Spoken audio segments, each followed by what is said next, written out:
नमस्कार, welcome to PSC वे। इस video में हम जो हमारे मध्य प्रदेश के प्रमुख किले, महल, समाधियाँ, मकबरे एवं जो गुफाएं हैं और एक इतिहास की टाइमलाइन है उसके बारे में भी चर्चा करेंगे। और ये हमारा जो MPGK की परीक्षा धाम की पुस्तक है उसका हमारा 39वां लेक्चर होने वाला है। चलिए वीडियो को स्टार्ट करते हैं। सबसे पहले हम देखेंगे जो मध्य प्रदेश में जो टाइमलाइन है इतिहास से जुड़ी उसके बारे में, उसके बाद में हम उनके बारे में चर्चा करेंगे। नहीं तो पहले हम ऐसा कर लेते हैं, हमारे जो मकबरे वगैरह हैं उनके बारे में देख लेते हैं या फिर उसके बाद में टाइमलाइन को देख लेंगे, जिससे हमारा क्विक रिवीजन भी हो जाएगा। चलिए सबसे पहले हम जो हमारे प्रमुख गुफाएं हैं उनके बारे में देख लेते हैं। आपका एक ये मध्य प्रदेश का एक अमापक मैप है, तो आप सबसे पहले देखिए जो ग्वालियर क्षेत्र है उसमें आपको बलुआ की गुफाएं देखने को मिल जाएंगी।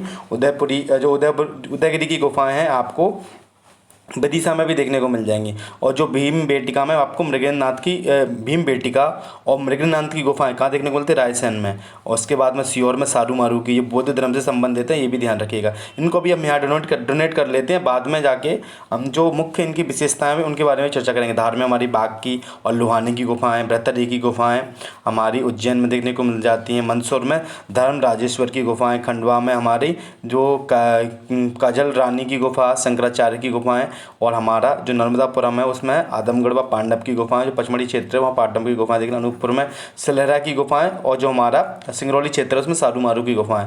और ये तो हमने पढ़ ही ली हैं। चलिए अब सबसे पहले हम जो डिटेल में पढ़ते हैं, जैसे बाघ की गुफाओं के बारे में देख लेते हैं। तो बाघ की गुफाएं अवस्थित कहाँ है? इनकी धार जिले में। उसके बाद बाघ की गुफाएं क्यों कहा जाने लगा? क्योंकि जैसे उनको एक टाइम पीरियड निकलने के बाद में इसमें बाघ रहने लगे थे, इसलिए इनको बाघ की गुफाएं कहा जाने लगा था। इसमें 9 से लेकर 5 जो टोटल 9 गुफाएं देखने को मिल जाती हैं, और जो 5 गुफाएं हैं इनमें वो हमें सुरक्षित रूप से देखने को मिलती है। वहीं बाकी गुफाओं में देखी जाए तो हम समय काल देखें तो 5 से लेकर जो 7वीं शताब्दी थी हमारी, उसमें हमें देखने लगते, जैसे कि उत्तर देखने को मिलते हैं, और हर्षवर्धन का समय था उस समय पर ये गुफाएं हमें देखने को मिलती हैं। वहीं इनकी जो खोज की थी, ये क्वेश्चन कई बार पेपर में पूछा गया है। तो डोंगर फील्ड थे तो 1818 में उनके द्वारा ये की गई थी खोज। अब इनके बारे में जो प्रमुख 5 गुफाएं हमें 9 में से अभी सुसज्जित देखने को मिलती हैं, तो उनके बारे में पहली गुफा गृह गुफा के नाम से होती है, दूसरी गुफा पांडव गुफा है, तीसरी गुफा हमारी हाथी खाना गुफा है, चौथी को रंग महल कहा जाता है। चौथी क्या कहा जाता है? रंग महल। कई पेपरों में क्वेश्चन पूछा गया है किस गुफा को रंग महल कहा जाता है? चौथी गुफा को रंग महल कहा जाता है। IMP कर लीजिए इसको। 5वीं गुफा को पाठशाला, धार्मिक प्रवचन से जुड़ी हुई सभा आदि का निर्माण इसमें हमें देखने को मिल जाता है। आगे हम देखते हैं भीम बेटिका की गुफाएं। सबसे पहले इनकी खोज किसने की थी? ये क्वेश्चन MPPSC में 2019 में क्वेश्चन पूछा गया था। तो विष्णु श्रीधर बांगड़कर जी के द्वारा खोज की गई 1957 में। रायसेन में इनकी अवस्थिति देखने को मिल जाती है। जो प्राग ऐतिहासिक काल था हमारा मुख्य रूप से, जिसमें पाषाण काल आता है, जिसे हम पढ़ नहीं सकते लेकिन हमारे पास कुछ चीज़ें अवस्थित हैं, तो वो हमें देखो प्राग में ये आता है, आदि में आता है, ना तो हमारे पास में साक्ष्य अवस्थित हैं ना ही हम उन्हें पढ़ें। ठीक है, ये इसके अंतर्गत हो गया। भारत में मध्य प्रदेश का सबसे बड़ा जो हमारा गुफा समूह देखने को मिल जाता है, और पूरा पाषाण काल की ये साक्ष्य देखने को मिलते हैं हमें। अगली गुफाओं के बारे में हम बात करें तो उदयगिरी की गुफाएं में, तो कहाँ पे अवस्थिति है इनकी? तो हमें विदिशा में देखने को मिल जाएगी। उदयगिरी जैन व जो हिंदू धर्म से संबंधित है। कई बार क्वेश्चन बनता है कि ये किन धर्मों से संबंधित है? तो जो जैन धर्म हुआ हमारा, और उसके बाद जो हिंदू धर्म है उसमें इनकी विशेषताएं हमें देखने को मिल जाएंगी। उसके उदयगिरी गुफाओं की संख्या कितनी है? 20 है। और जो गुफा नंबर 1 और जो 20वीं है वो केवल जैन धर्म से संबंधित है। और इसकी गुफा नंबर जो 5 है वो बराह के अवतार में, आप कभी जाइएगा उसकी कांच के उसमें बंद करके रखा गया है संरक्षण में भी वर्तमान में, तो वो हमें देखने को मिल जाता है मुख्य रूप से। तो इसके बारे में और हम बात करें तो जो हमारी मांडा की गुफाएं, तो मांडा की गुफाएं कहाँ है? हमारी सिंगरौली में अवस्थित हैं। सिंगरौली जो मांडा तहसील है उसमें उसी के नाम पर इसका नाम रख दी गया है। और ये जो गुफाएं हैं 7वीं जो 8वीं शताब्दी है, ईसा पूर्व पुरानी देखने को मिल जाती है। इसवी करते ये यहाँ से अब लगभग मान लो 2000 चल रहा है, तो 2800 वर्ष पुरानी देखने को मिल रही है हमें। इन गुफाओं में जो विभिन्न नाम क्या देखने को मिलते हैं? विभा मांडा, गणेश मांडा, शंकर मांडा, जल नालिया व रावण मांडा देखने को मिलता है। इनके अन्य नाम हमें देखने को मिल रहे हैं। आगे देख लेते हैं हम कि जो हमारी पहाड़गढ़ की गुफाएं हैं, तो पहाड़गढ़ की गुफाएं कहाँ पे देखने को मिल रही हैं हमें? तो मुरैना जिले में देखने को मिल रही है। नदी भी पूछ लेते हैं कई बार, नदियों को भी नोट करके रखा करो। किस नदी के किनारे हैं? तो आसन नदी के किनारे हमें देखने को मिलती हैं ये। और जो प्राग ऐतिहासिक चित्रकार जिस प्रकार से हमें भीमबेटिका की थी, उसी प्रकार से इनमें भी वही उसी प्रकार की चित्रकारी हमें देखने को मिलती है। इसी के साथ में हम बात करें तो इसकी जो खोज की गई थी तो 1979 में इसकी खोज की गई थी। इसमें लाल सफ़ेद रंगों के चित्रों में पशुओं को शिकार व नृत्य करते हुए चित्र हमें देखने को मिलते हैं। आदमगढ़ की गुफाएं नर्मदापुरम में देखने को मिलती है। सबसे पहले मध्य पाषाण में तो जो पशुपालन के साक्ष्य हमें कहाँ देखने को मिल रहे हैं, यहाँ से प्राप्त हो रहे हैं। इसकी खोज मनोरंजन घोष जी के द्वारा की गई थी। और पुरातात्विक सर्वेक्षण किसके द्वारा किया गया था, तो खोज करने वाला व्यक्ति अलग था, लेकिन उसके द्वारा उनमें कितनी साल पुरानी है ये सब सर्वेक्षण के अंतर्गत आती हैं। तो RV जोशी जी के द्वारा देखने कई बार का क्वेश्चन आ जाता है और हम कंफ्यूज हो जाते हैं। उसके बाद में मृगेंद्र नाथ की गुफाएं, तो रायसेन का जो पाटनी गांव में वहाँ हमें देखने को मिलती हैं और ये हमारी जैन धर्म से संबंधित है। यहाँ पर दुर्लभ रॉक पेंटिंग जिन्हें 2009 में हमने खोजा था, तो फिर मृगेंद्र नाथ रायसेन में। अब बृहत्तरी की गुफाएं, आपको पता होगा जो हमारे जो उज्जैन के शासक थे विक्रमादित्य, उनके भाई हुआ करते थे बृहत्तरी, तो ये उज्जैन में देखने को मिलती हैं। और परमार वंश के शासकों ने 1811वीं शताब्दी में इनका एक व्यक्ति से निर्माण कराया था। इनमें चित्रकारी देखने को मिल जाती है। आगे शंकराचार्य की गुफाएं अवस्थिति खंडवा में है, जो इन्हें गुरु गोविंद पदाचार्य गुफाओं के नाम से भी जाना जाता है। और यहीं पे हमें क्या मिल रही है, जो ओमकारेश्वर में 108 फीट ऊंची जो स्टैचू ऑफ वननेस आदि शंकराचार्य से जुड़ा हुआ यहाँ पे हमें देखने को मिल जाता है। अब हम देख रहे हैं अन्य गुफाओं के बारे में। बलुआ की गुफाएं शैव धर्म से संबंधित है, ग्वालियर में अवस्थित है। सिद्धाचल उरवाई जो घाटी है, उरवाई गेट 2 है एक तरीके से, आपको पता होगा एक गोपाचल पर्वत है, वहाँ पर जैन धर्म से जुड़ी हुई देखने को मिल जाती हैं। और एक उरवाई घाटी है जो पीछे वाला विनयनगर वाला गेट है, वहाँ पे आपको जैन गुफाएं मूर्तियाँ देखने को मिलती हैं। मारा की गुफाएं बुद्धकालीन है सिगनौली में। उसके बाद में सिलहेरा की गुफाएं अनूपपुर में पांडवकालीन देखने को मिलती हैं। पांडव गुफाएं पचमढ़ी में जो महाभारत कालीन है। भाई कजला जो काजल रानी की गुफाएं खंडवा में। ये सतमात्रिका जो इनको सतमात्रिका गुफाओं के नाम से भी जाना जाता है। लोहानी की गुफाएं मांडू व धार में देखने को मिलती है। सालूमारू की गुफाएं आपको बौद्धकालीन सीहोर में, धर्मराजेश्वर मंदसौर में, और इसे मैंने मालवा का एलोरा भी कहा जाता है। देखो ये धर्मराजेश्वर आएगा आप लगा दोगे, लेकिन अगर क्वेश्चन गलती से ये आ गया कि मालवा का एलोरा किसे कहा जाता है, तो मालवा का एलोरा धर्मराजेश्वर गुफा मंदसौर को कहा जाता है। आप उसके आबचंद की गुफाएं सागर में और किस नदी के किनारे, गदरी नदी के किनारे देखने को मिल जाती हैं। वहीं राधा देवी की गुफाएं छिंदवाड़ा में। शिवरात्रि पर प्रतिवर्ष यहाँ पर मेले का आयोजन होता है। भाई जटाशंकर की गुफाएं पचमढ़ी में देखने को मिलती हैं। अब हम एक बार देख रहे हैं विष्णु श्रीधर बांगड़कर जी के नाम से। अभी जो रायसेन में हमारा जो रातापानी अभ्यारण्य हुआ करता था उसका नाम बदल के विष्णु श्रीधर बांगड़कर जी जो अभ्यारण्य कर दिया गया है। तो ये हमारा IMPO जो हमारा या देश का 57वां टाइगर रिजर्व बना था। मध्य प्रदेश का 8वां टाइगर रिजर्व के रूप में देखा जाया जाता था। और 9वां कौन सा मध्य प्रदेश, तो माधव टाइगर रिजर्व हमें देखने को मिल जाता है। इसमें क्या है हमें कि ये पुरातात्विक थे, चित्रकार, इतिहासकार थे। जन्म इनका नीमच में हुआ था हमारा 1919 में। इसी के साथ में 1953 में ये इन्होंने भारतीय कला भवन की स्थापना उज्जैन में भीमबेटका द्वारा यूनेस्को की खोज की गई। इनके द्वारा जो यूनेस्को साइट है 2003 में इसको यूनेस्को की साइट का दर्जा दिया गया। 1964 में कायता स्थल है जो उज्जैन का, उसकी खोज की। और सरस्वती नदी के प्राचीन मार्ग के प्रमाण भी प्रस्तुत किए इन्होंने। और विक्रम संवत की ऐतिहासिकता जो विक्रमादित्य काल की जो सील थी उसकी खोज भी इनके द्वारा की गई। विशेष क्या है, जो रातापानी हमारा टाइगर रिजर्व थे उसके नाम इनके नाम पर घोषित कर दिया गया है। उज्जैन में विष्णु बांगड़कर शोध संस्थान बनाया जाएगा। विष्णु बांगड़कर 2006 में पुरातत्व एवं संस्कृति के क्षेत्र में जो सम्मान प्रारंभ किया गया है। और 2025 में यह पुरस्कार यशोधर मटवाल जी को दिया गया है। आगे हम देख लेते हैं हमारे लिए और क्या मध्य प्रदेश के प्रमुख जो मकबरे और जो समाधियां हैं हमें देखने को। MPPSC के सैकड़ों पेपरों में ये क्वेश्चन पूछा गया है जब से PSC में पेपर हो रहे हैं कि लक्ष्मीबाई की समाधि कहाँ देखने को मिलती है। तो ग्वालियर में जो फूलबाग है, जो फूलबाग और पड़ाव के बीच में, तो वहाँ पे हमें जो विक्टोरिया जो मार्केट है पुस्तकों से जुड़ी उसके यहाँ पे देखने को मिल जाती है। अब विक्टोरिया जो मार्केट थी पुस्तक उसका नाम बदलकर रानी लक्ष्मीबाई विक्टोरिया पुस्तक मार्केट कर दिया गया है। तानसेन का मकबरा भी ग्वालियर में। तात्या टोपे की जो समाधि है वो शिवपुरी में। बैजू बावरा की समाधि चंदेरी अशोकनगर में देखने को मिल जाएगी। रानी रूपमती और जो बाज बहादुर की समाधि है हमें जो सारंगपुर में देखने को मिल जाएगी। मांडू में आपको संगसा का मकबरा और पेशवा बाजीराव की आपको रावड़खेड़ी खरगोन में देखने को मिलेगी। वहीं मुल्ला दो प्याजा हांडिया हरदा में आपको इनकी समाधि देखने को मिलेगी। वहीं चैन सिंह कुंवर चैन सिंह की सीहोर में और रानी दुर्गावती की बरेला जबलपुर में। जब भी आप बरगी डैम की साइड में जाओगे तो आपको बरेला गांव मिलेगा और रोड पर ही इनकी समाधि बनी हुई है। रानी अवंतीबाई की तो जो बालपुर डिंडोरी है वहाँ पे हमें देखने को। अब इनको डिटेल में देख लेते हैं हम। इसके साथ में अन्य जो मल्हार राव होलकर की तो भिंड में देखने को मिल जाएगी। कौन है मल्हार राव होलकर? जो होलकर वंश के संस्थापक थे मुख्य रूप से, वो हमें देखने को मिल जाएंगे। उसके बाद में पेशवा बाजीराव की रावड़खेड़ी खरगोन में, अहिल्याबाई होलकर की अब महेश्वर में, रानी जो लक्ष्मीबाई हैं उनकी फूलबाग ग्वालियर में, जो महारानी सांख्य राजे थी, ठीक है, तो वो उनकी शिवपुरी में, तात्या टोपे की भी शिवपुरी में, माधवराव सिंधिया परिवार से जुड़ी हुई मुख्य रूप से जो हमें जो समाधियाँ हैं वो हमें शिवपुरी में देखने को मिलती हैं। और माधवराव सिंधिया की थी समाधि वो शिवपुरी में, बेजू बावरा चंदेरी अशोकनगर में, वीर सिंह बुंदेला की ओरछा निवाड़ी में देखने को मिलती है। वहीं रानी अवंतीबाई की बालपुर डिंडोरी में देखने को मिल जाती है। रानी दुर्गावती की जबलपुर के बरेला गांव में। वहीं कान बाबा की सोडलपुर हरदा में। सोडलपुर ये पेपर में कई बार पहले क्वेश्चन पूछा गया 2-3 बार। किशोर कुमार की समाधि खंडवा में।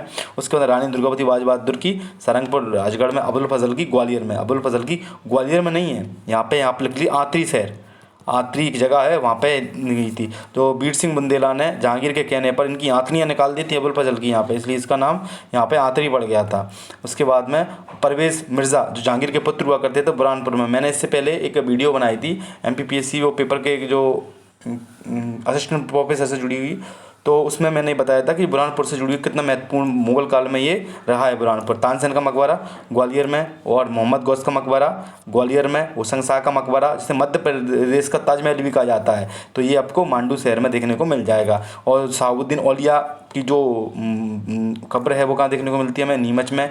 और दौलत खां लोधी की कब्र, ये आपको पता होगा जब बहलोल लोधी अकबर को जो बुलाया जा रहा था, इब्राहिम लोधी के चाचा हुआ करते थे ये, तो ये इनकी भी कब्र हमें बुरहानपुर में देखने को मिल रही है। सादत खां का मज़ार, सादत खां की मज़ार MPPSC के ऑफिस के जस्ट सामने बनी हुई है। कई बार क्वेश्चन पूछ लेते हैं कि सादत खान है। इंदौर से किसने 1857 क्रांति का बोधगर किया था? सादत खां थे। तो उनकी मज़ार कहाँ है? तो वो जस्ट MPPSC के सामने जो पेड़ है बना हुआ है, तो वहीं पे हमें देखने को मिल जाती है। हसन सिद्दीकी का मकबरा भोपाल में। दोस्त मोहम्मद खां का, जिन्होंने भोपाल रियासत की स्थापना की 1724 में, भोपाल में। सेगम बेगम की कब्र, शाहजहाँ बेगम की कब्र, ये भी भोपाल में, जो मुख्य रूप से जो बेगमों का शासन रहा है लगभग 150 वर्ष तक, तो वो भोपाल में ही है। मुल्ला तो प्याजा की हांडिया हरदा में। और हांडिया जो क्षेत्र है इसको नावी भी कहा जाता है नर्मदा की। और जो शहनवाज खान का मकबरा बुरहानपुर में, इसे काला या ब्लैक जो ताजमहल है उसके नाम से भी जाना जाता है। महाराजा छत्रसाल की समाधि धुबेला ग्राम, यहाँ पर वो मध्य राज्य की है, संग्रहालय भी बना हुआ था छतरपुर में। चैन सिंह की छतरी सीहोर में। इन्हें मध्य प्रदेश का क्या बोला जाता है? इनको मध्य प्रदेश का तात्या टोपे भी, मंगल पांडे भी कहा जाता है, किसको? कुंवर चैन सिंह को। उसके राणोजी सिंधिया की सुजालपुर शाजापुर में हमें देखने को मिल जाती है। अब उसके बाद में हम आते हैं मध्य प्रदेश के जो प्रमुख किले हैं उनके बारे में। जैसे सबलगढ़ का किला मुरैना में देखने को मिल जाएगा। पाटेर का किला आपको भिंड में देखने को मिल जाएगा। ग्वालियर का किला, उसके बारे को क्या पूर्व का मोती या जिब्राल्टर ऑफ इंडिया किसे कहते हैं? तो ग्वालियर के किले को कहते हैं। नरवर का किला शिवपुरी में देखने को मिल जाएगा। अजयगढ़ का किला पन्ना में। माधव जो किलगढ़ का किला है सतना में। बांधवगढ़ का किला आपको उमरिया में से जुड़ी हुई, जो विष्णु भगवान है उनसे जुड़ी हुई चीज़ें, और जो भी बांधवगढ़ राष्ट्रीय उद्यान है वो भी हमें यहाँ देखने को मिलता है। विजय राघवगढ़ जो रियासत थी वो कटनी की थी। लौंजी का किला बालाघाट में, कई पेपर में पूछा गया है। देवगढ़ का किला छिंदवाड़ा में। मकड़ई का किला आपको देखने को मिल जाएगा यहाँ। असीरगढ़ का किला बुरहानपुर में। मांडू का किला धार में। गिन्नौरगढ़ का किला सीहोर में। और हिंगलाजगढ़ जो किला है, हिंगलाजगढ़ माता का मंदिर भी है, तो मंदसौर में देखने को मिलते हैं। इनके बारे में अगर आगे बात करें, अब है जो मगड़ई का किला है ना वो हरदा में है, इसको भी नोट कर लीजिएगा। अब है सबलगढ़ का किला, तो क्या है हमारा मुरैना में देखने को मिल जाता है हमें। और उसके बाद में इसकी जो नींव रखी थी वो सबल सिंह चौहान जी के द्वारा रखी गई थी। करौली के महाराज गोपाल सिंह ने भी इसे पूरा कराया था, तो हमारे लिए इंपॉर्टेंट हो गया। अटेर का किले के बारे में बात करते हैं। ये भिंड में अवस्थित है। इसका निर्माण भदौरिया राजा भदन सिंह के द्वारा कराया गया था 1664 से 1668 में। यहाँ भदन सिंह महल, हथियापुर, बारह खंबा महल भी देखने को मिलता है। बारह खंबा महल कहाँ है? अटेर के किले में। गोद के किले के बारे में भिंड में अवस्थित है। राजा जाट राजा महासिंह थे या सिंहदेव, जिन्हें 16वीं शताब्दी में इसका निर्माण कराया था। कन्नड़गढ़ का किला दतिया में अवस्थित सिंध नदी के किनारे, और जो बुंदेल राजा जो पृथ्वी सिंह थे उनके द्वारा इसका निर्माण कराया गया है। अगले देख लेते हैं हमारा मुख्य किला दतिया का किला। वीर सिंह के द्वारा दतिया में 1664 में इसका किला कराया था। सतखंडा महल कहाँ देखने को मिलता है? ये हमें यहीं देखने को मिल जाता है, जिसकी दीवारों पर लिखा है justice the them of the crown, मतलब ये न्याय मुकुट का हीरा है, यह देखने को मिलता है। और ये पेपर में पूछा गया है कहाँ लिखा गया है, तो सतखंडा महल है और ये हमें दतिया में देखने को मिलता है। यह राजपूत व मुगल शैली से निर्मित है। किसमें? राजपूत व मुगल शैली में। यह जब बनाया गया था जब जहांगीर और वीर सिंह बुंदेला की अच्छी मित्रता थी। ग्वालियर का किला 525 ईस्वी में इसका निर्माण राजा सूरज सेन द्वारा करवाया गया था। यहाँ 5 दरवाजे हमें देखने को मिलते हैं, जैसे उत्तर पूर्व में हाथी पुल, दूसरा दक्षिण पश्चिम में बादल, उसके बाद में 3 अन्य हैं जो हिंडोला, बृहत्तरी व आलमगिरी, लक्ष्मण दरवाज़ा, गणेश दरवाज़ा, अन्य नामों से भी इन्हें जाना जाता है। वहीं इसमें जो महल है मुख्य रूप से किले में गुजरी महल, विक्रम महल, मान मंदिर, सहस्त्रबाहु मंदिर, तेली का मंदिर, बंदी छोड़ो गुरुद्वारा यहाँ देखने को, दत्ताबंदी छोड़ो गुरुद्वारा हमें देखने को मिल जाता है। यहाँ पर जौहर कुंड भी अवस्थित है। कायोत्सर्ग मुद्रा में 2403 तंकर की यहाँ पर सिद्धाचल में आपको मूर्तियाँ देखने को मिल जाएंगी। इसे जिब्राल्टर या किलों का रत्न भी कहा जाता है। IMP है, इसको अच्छे से याद कर लीजिए। अगला है हमारा नरवर का किला, शिवपुरी जिले में आता है। और ये जो कछुआ राजा थे, राजा नल और दमयंती की जो कहानी है वो इसी किले से संबंधित शिवपुरी में आता है। ओरछा किले के बारे में बात करें, निमाड़ी में अवस्थित है, बेतवा नदी के किनारे है। इस किले का निर्माण रुद्र प्रताप सिंह बुंदेला जो हमारी 16वीं शताब्दी थी उसमें इन्होंने करवाया था। यहाँ पर जहांगीर महल, शीश महल, चतुर्भुज मंदिर व राजा राम मंदिर हमें देखने को मिल जाता है। अब देख लेते हैं हम अजयगढ़ के किले के बारे में। अजयगढ़ का किला हमारे पन्ना जिले के अजयगढ़ तहसील में है। इसका जो निर्माण कराया था वो राजा अजयपाल के द्वारा करवाया गया था। और यहाँ पर राजा अमन का महल अवस्थित है। मुख्य रूप से विशेषता पेपरों में पूछा जाता है। अब बांधवगढ़ का किला IMP कर लीजिए, जो उमरिया में जो बघेल राजा व्याघ्रदेव के 14वीं शताब्दी में जब वो गुजरात से यहाँ आए थे तो उनके द्वारा इन्हें सोलंकी हुआ करते थे, मुख्य रूप से उनके द्वारा यहाँ कराया गया था। इस स्थान पर शेष शाही तालाब, भगवान विष्णु की लेटी हुई प्रतिमा व वीर सागर कुंड हमें देखने को मिलता है। बांधवगढ़ का किला रामायणकालीन है।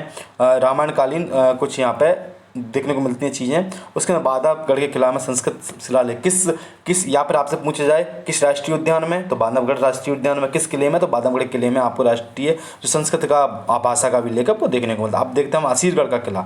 असीरगढ़ के किले के बारे में, इसे आहिर राजा के द्वारा बनाया गया था। दक्षिण का प्रवेश द्वार कहा जाता है। जामा मस्जिद का निर्माण अली खां के द्वारा कराया गया था। असीरगढ़ के ऊपरी किले को असीरगढ़ घास, मध्य भाग को कमरगढ़ और निचले भाग को मलयगढ़ के नाम से जाना जाता है। वहीं देखें हम शाहीगढ़ का किला बुरहानपुर में अवस्थित है। मुगल राजा फारूकी के द्वारा फारूकी शासक जो हुआ करते थे उनके द्वारा इसका निर्माण कराया गया। मुगल सम्राट शाहजहां का निवास स्थान रहा है। उस क्षेत्र के वो गवर्नर भी नियुक्त किए गए थे। भाई आहू खाना मृगवन हमें बुरहानपुर के इस किले में अवस्थित है, शाही किले में। अब है धार का किला।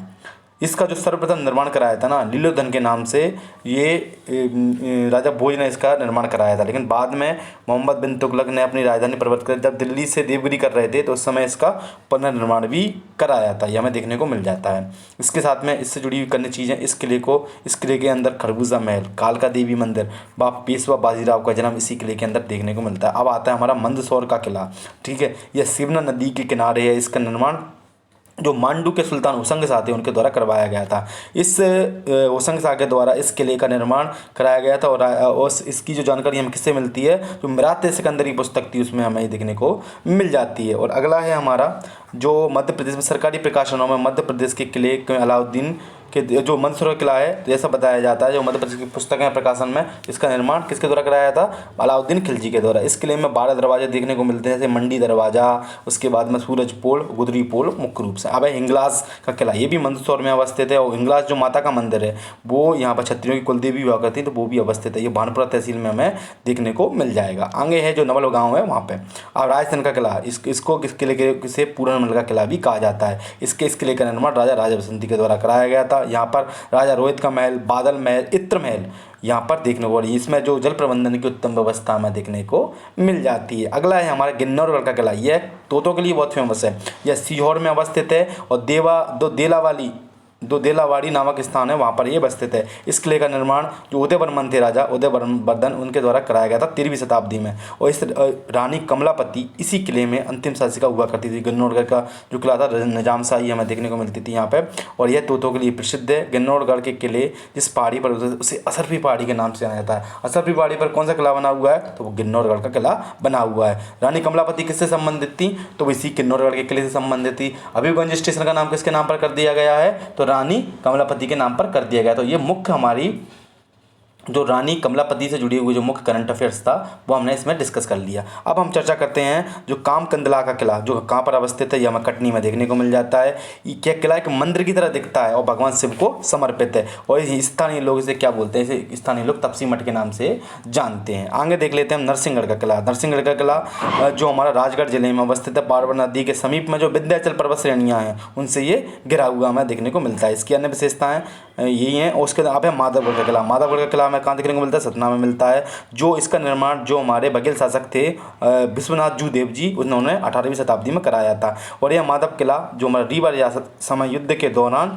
प्रयोग होने वाले घोड़ों को रखने के लिए बनाया गया था मुख्य रूप से। तो नवीन ही था एक तरीके से, हम इसके बारे में चर्चा करें तो नवीन किले के रूप में ये हमें देखने को मिल जाता है। आगे देख लेते हैं मांडू किला, बहुत ही इंपॉर्टेंट है। ग्वालियर किला, मांडू किला जो आला खंड में आपको 52 लड़ाइयाँ देखती हैं, तो पहली जो लड़ाई है ना मांडवगढ़ की, वो आपको मांडू किले से संबंधित है।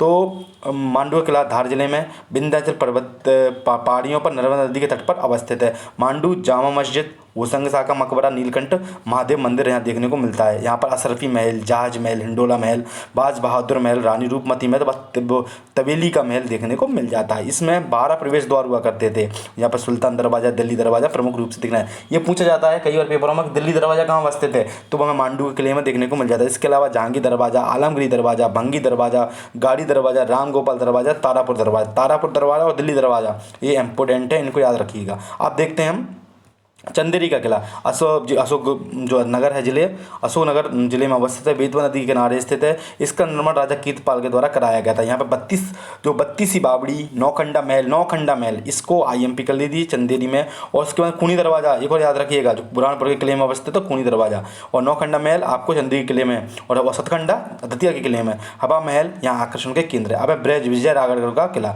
ये कटनी में अवस्थित है। इसका जो निर्माण कराया था 1826 में राजा प्रयाग दास के द्वारा कराया गया था। इसमें जो रंग महल एक सुंदर इमारत है। कजलीगढ़ का किला इंदौर में अवस्थित है। इसका निर्माण शिवाजी राव होलकर ने कराया था। इसे कजलीगढ़ का, इसे होलकर राजाओं के शिकार स्थल जो आपका पास में क्या बोलते हैं, वो अभ्यारण्य घोषित कर दिया गया है, जो घूमने जाते हैं लोग, इंदौर के पास में है। राला मंडल जो वो बना हुआ है ना ऊपर, उसी को कजलीगढ़ का किला कहते हैं। वो शिकार का है मुख्य रूप से वो। अगर खुरई का या डोला, अगर ये मैं बता रहा हूँ, ये मुझे जहाँ तक पता है, लेकिन आपको अगर अच्छा पता हो तो कमेंट बॉक्स में बताइएगा। खुरई के डोहला का किला, तो सागर जिले में खुरई में डोहला में स्थित है। इसका निर्माण गडोला खुरई के शासक खेमचंद डांगी के द्वारा कराया गया था। अब बजरंगगढ़ का किला, तो ये कहाँ, गुनाह में अवस्थित है। आप देख लेते हैं। और गुनाह का जो बाबा फरीद की मज़ार, गोपी कृष्ण जो बांध मुख्य रूप से कहाँ मिलता है, गुनाह में मिलता है। पेपर में पूछा गया क्वेश्चन, तो ये हमें इसी के जो हमारा किला है उसमें देखने को। अब क्योंटी का किला, आपने क्योंटी की लड़ाई सुनी होगी, दल मंथन से जुड़े हुए रणमत सिंह थे, 1857 क्रांति, वो इसी किले से संबंधित है। और जो राजा राम राय थे जो इसी से संबंधित है। अब देखते हैं हम, तो ये इसका निर्माण जो महाराज शालीवाहन के पुत्र नागमल के द्वारा 15वीं शताब्दी में कराया था। 1857 क्रांति में राजा रणमत सिंह से अंग्रेजों से युद्ध करते हुए कर्नल आसवानी ने यहाँ पर, इन्होंने काफ़ी अंग्रेज मारे गए थे इसी युद्ध में। दल मंथन, क्योंटी का युद्ध, तो ये हमें देखने को मिलते हैं। जो रघु राय थे बघेल शासक, उनके लिए फेमस है। अब है देवगढ़ का किला, छिंदवाड़ा में अवस्थित है। इसका श्रेय निर्माण का राजा जटवा को दिया जाता है। इस किले में हाथी खाना, नक्कार खाना, राजा की बैठक और मोती टाँका हमें देखने को मिलता है। मकड़ई का किला हरदा में अवस्थित है। मकरंद शाह के द्वारा इसका निर्माण कराया गया था। हम देख लेते हैं इस किले के 3 रूप हैं, जैसे जलदुर्ग, मंडला में, और जो किलों के प्रमुख प्रकार होते हैं, जिसमें से अगर जलदुर्ग देखने को मिलता है तो मंडला में है जलदुर्ग। बनदुर्ग सिंगौरगढ़ का किला है हमारा। और जो गिरिदुर्ग है वो राहतगढ़ का किला हमें देखने को मिल जाता है, जो सागर में अवस्थित है। मध्य प्रदेश के जो अन्य किले हैं उन्हें देख लेते हैं हम। सेंधवा का किला बड़वानी में, आधे गाँव का किला सिवनी में, लौंजी का किला बालाघाट में, गढ़ाकोटा का किला सागर में देखने को मिलता है, गढ़कोटार का किला निवाड़ी में, और सनोदा का किला जो हमारा सागर में, और मल्हारगढ़ का किला हमें अशोकनगर में देखने को मिल जाता है। आगे देखते हैं अब हम जो प्रमुख हमारे महल हैं उनके बारे में। तो जैसे गुजरी महल है, आपको कहाँ अवस्थित है, तो ये हमें गुजरी महल ग्वालियर के किले में देखने को मिल जाता है। जो राजा मानसिंह की जो प्रियसी जो थी मृगनयनी, उनके लिए बनाया गया था। इसे वर्तमान में जो ग्वालियर किले की तलहटी में बना हुआ तो मृगनयनी महल या फिर म्यूजियम के नाम से भी जाना जाता है। मोती महल ग्वालियर में अवस्थित है, और इसमें जो राजा जयाजीराव सिंधिया थे उनके द्वारा इसका निर्माण करवाया गया था। और मध्य प्रदेश का जो स्टेट बना था पहले, तो मोती महल दरबार में ही इसकी विधानसभा लगती थी, जो 6.5 माह के लिए विधानसभा इसी में लगाई जाती थी। मध्य भारत जो स्टेट बना था जब। जयविलास पैलेस ये ग्वालियर में अवस्थित है, जयाजीराव सिंधिया के द्वारा बनाया गया था। माइकल फ्लोज इसके प्रमुख हमारे वस्तुकार हुआ करते थे। इसका आधा भाग इसलिए निवास के रूप में है और आधा म्यूजियम या संग्रहालय के रूप में बनाया गया है। वहीं देखें लाल बाग महल, तो लाल बाग महल हमें खान नदी के किनारे इंदौर में अवस्थित देखने को मिल जाएगा, जैसे कि मऊ नाके के पास में ही अवस्थित है। जैसे हम जाएंगे कलेक्ट्रेट से निकलकर पुल पार करते हुए, यह महल का होलकर राजवंश की जो वास्तुकला है प्रमुख उत्कृष्ट उदाहरण देखने को मिल जाता है। जो लाल बाग महल का निर्माण शिवाजी राव होलकर के द्वारा कराया गया था। सतखंडा महल यह हमें दतिया में 7 मंजिला महल है, वीर सिंह बुंदेला के द्वारा, वीर सिंह देव के द्वारा इसका निर्माण कराया गया था। ये वीर सिंह बुंदेला बुंदेला हैं, ये वीर सिंह देव नहीं है, ये वीर सिंह देव हमें कहाँ देखने को मिल जाएंगे, बघेलखंड रियासत में, ठीक है। तो ये वीर सिंह देव बुंदेला है पूरा नाम। अब है नौखंडा महल। नौखंडा कौन सा, चंदेरी के किले में देखने को मिला था, राजा कीर्तिपाल के द्वारा इनका निर्माण हुआ महल और नौखंडा देखने को मिलते हैं। उसके बाद कौशक महल। कौशक महल कौन सा है हमारा, अशोकनगर में चंदेरी में स्थित है। इस महल में 1445 में मालवा के शासक महमूद खिलजी के द्वारा इसका निर्माण कराया गया था। कहाँ पर, कौशक महल, अशोकनगर में। ये एम्पायर की अशोकपुर कौशक, उल्टा कर देंगे तो कौशक लिखा हुआ आ जाएगा। जहांगीर महल। जहांगीर महल हमें वीर सिंह बुंदेला के द्वारा अपने जो मोटरसाइकिल है उसमें कराया था, क्योंकि मित्र हुआ करते थे। उसके बाद में शीश महल। तो शीश महल कहाँ है, ये भी ओरछा में उदित सिंह के द्वारा निर्माण कराया गया था। इसमें कांच जड़ित होने के कारण विभिन्न रंगों के कांच जड़ित हैं, इसलिए इसे शीश महल के नाम से जाना जाता है। सुंदर महल के बारे में बात करें, मध्य प्रदेश के निवाड़ी जिले के पर्यटन का मुख्य केंद्र है सुंदर महल। इसका निर्माण जुझार सिंह के पुत्र धुरभंजन के द्वारा करवाया गया था। धुरभंजन में प्रेमिका के प्रतीक के रूप में से देखा जाता है। उसके बाद में राजा अमनपाल का महल, अजयगढ़ का दुर्ग है पन्ना का, उसमें अजयपाल का इसका निर्माण 18वीं शताब्दी में देखा जाता है। रानी रूपमती का महल मांडू की प्रमुख आप देखेंगे तो प्रमुख कृतियों के रूप में ये मुख्य है। जैसे बाज बहादुर ने इस महल का निर्माण अपनी प्रियसी रानी रूपमती के लिए नर्मदा दर्शन के लिए सुलभ करने के लिए इसको बनाया था। आप जाओगे ना मांडू तो ये 3 से 5 किलोमीटर मांडू के जो मुख्य हैं जहाज महल वगैरह उनसे दूर है, तो वहाँ पर ऊंचाई पर, जिससे माता नर्मदा के दर्शन हो जाते हैं। असरपी महल, क्या एक रानी मोटी हो रही थी तो उन्होंने कहा कि अब तुम ऊपर से नीचे जाओगी, एक पैर नीचे रखोगी तो एक असरपी आपको प्रदान होगी, तो उनके व्यायाम के लिए असरपी महल का निर्माण कराया गया था। मांडू में स्थित असरपी महल, और इसी में यह ध्यान रखना जो महमूद खिलजी था उसने इसी के जस्ट महल के पीछे ही अपने विजय स्तंभ का निर्माण कराया था। जो एक कुंभा का विजय स्तंभ है आपको चित्तौड़गढ़ में, एक यहाँ पर भी है विजय स्तंभ, लेकिन इसके क्या है हमें अब केवल साक्ष्य देखने को मिलते हैं। महबूब खिलजी का शिलालेख दिया जाता है। असरपी महल यहाँ पर एक तत्कालीन मदरसा था। उसके बाद मदन महल के बारे में बात करें तो जबलपुर में अवस्थित है। इसका निर्माण राजा मदन सिंह के द्वारा करवाया था। होलकर महल का निर्माण इंदौर के राजवाड़ा में निर्माण कराया गया है। परिसर रानी अहिल्याबाई की एक आदमकद आकृति भी यहाँ पर लगाई गई है। इसका जो बड़ा हॉल है जिसे क्या कहते हैं, गणेश हॉल के नाम से भी जानते हैं। आगे देख लेते हैं हमारे और भी महल हैं, जैसे हिंडोला महल। हिंडोला महल मांडू में स्थित हिंडोला महल को झूला या घुमाऊ महल के नाम से भी जाना जाता है। इस महल का निर्माण गयासुद्दीन के शासनकाल में हुआ था। इसकी जो दीवारें लगभग कितनी झुकी हुई हैं, 70 डिग्री झुकी हुई हैं। ये बहुत ही फेमस है, आप जाओगे तो ऐसे बना हुआ है, एक ऐसे 70 डिग्री झुकी हुई हैं। उसके बाद में हम देखें जहाज महल, ये धार जिले के मांडू में अवस्थित है। गयासुद्दीन खिलजी के द्वारा इसका निर्माण कराया था। इसके आगे इसके पीछे मुंज झील है और ये प्रमुख आपको देखने को मिल जाएगी। और महल कापुर व मुंज झील यहाँ के मध्य में स्थित है। आगे जो महल कापुर है और पीछे मुंज झील है। उसके खरबूजा महल के बारे में बात करें हम तो मराठों ने इस धार किले की मरम्मत करवाई और खरबूजा महल का निर्माण कराया। इस किले में खरबूजा महल को आनंदी बाई ने पेशवा बाजीराव को जन्म दिया था। कहाँ पर, धार में, खरबूजा महल में। अब है कलियादेह महल। कलियादेह कहाँ दिखता है, उज्जैन में क्षिप्रा नदी के तट पर है। जो सुल्तान नासिर शाह थे उसके द्वारा इसका निर्माण कराया गया था। और इस महल में ब्रह्म कुंड और सूर्य महल भी देखने को मिल जाएगा आपका। इसके साथ में कमलापति महल तो भोपाल की झील के पास में अवस्थित है। 1722 में निर्माण कराया गया था। यह वर्तमान में भारतीय पुरातत्व संरक्षण के अधीन रखा गया है। अब है हमारा मंडला में मोती महल।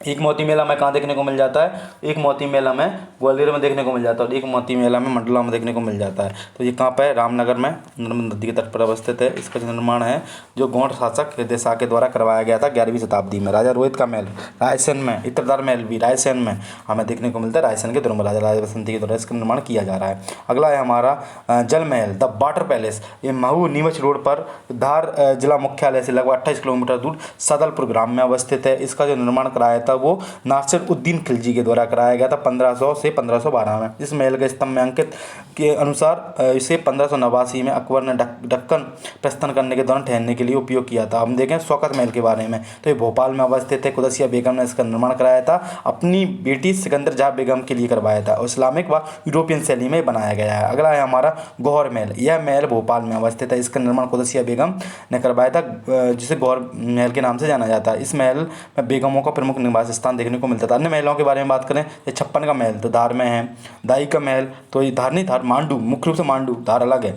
उसके बाद डाई का महल मांडू में है। बघेल महल मंडला में है। बादल का महल रायसेन व नीमच में। इत्रदाल महल आपका रायसेन में। रायपुर का महल ओरछा में। अब विक्रम महल आपको ग्वालियर में देखने को मिल जाएगा। प्रमुख जो हमारे कन्फ्यूजन पॉइंट हैं जैसे एक जहांगीर महल ग्वालियर में भी, एक हमारा ओरछा में भी, एक शीश महल ओरछा में भी है, एक हमें नीमच में देखने को मिल जाएगा, एक मोती महल मंडला में है और एक हमें ग्वालियर में। अब हम बात कर लेते हैं जो हमारी जो टाइम लाइन थी उसके बारे में। एक फटाफट से उसका रिवीजन कर लेते हैं, इतिहास से जुड़ी जो टाइम लाइन थी उसके बारे में। फटाफट से हो जाएगा, बने रहिए।